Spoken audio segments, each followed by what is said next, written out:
In today's mini coaching session, we are going to make friends with being lost.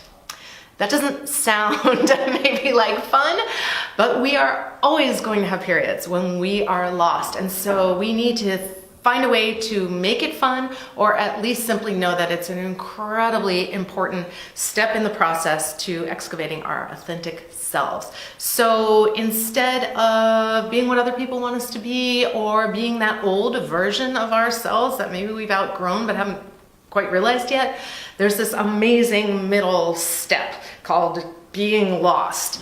And it's where you haven't quite made it into the who you're going to become yet, and you haven't quite let go of the past. So the way to figure out, or to at least play in the area of being lost and getting lost, is to make it just a practice almost all the time a little bit, and trying to figure out what you want now, who you are now, what you're interested in now. Lots and lots and lots of ways to do this. One of my favorite ways, go into a bookstore. Do not go to the, for me, self-help section of the bookstore that you always go to, or the science section, or wherever you always go. Just kind of walk in blank-brained and let your eyeballs just wander. Get your head out of it. This is totally a right brain kind of a thing. So do not be like, I like cooking, I'm going to the cooking section. Do not be like, I have a million books on blah, blah, blah, or I need this for work. It's not that. You walk in, just let your eyeballs wander, completely visual. What are some pictures, words, images on different books or different sections?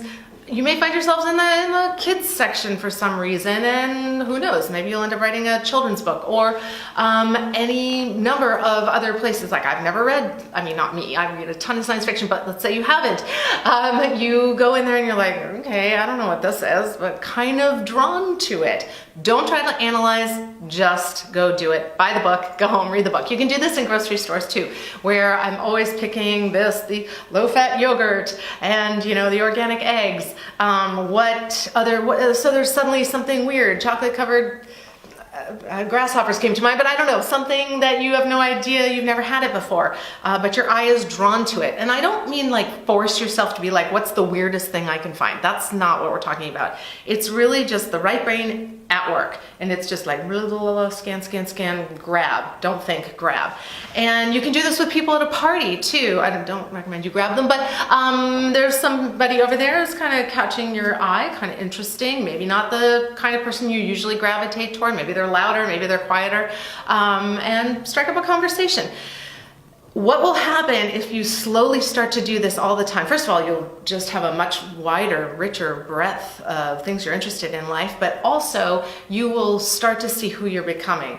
I used to always gravitate towards that kind of person, and now I'm kind of interested in this kind of person, or maybe several.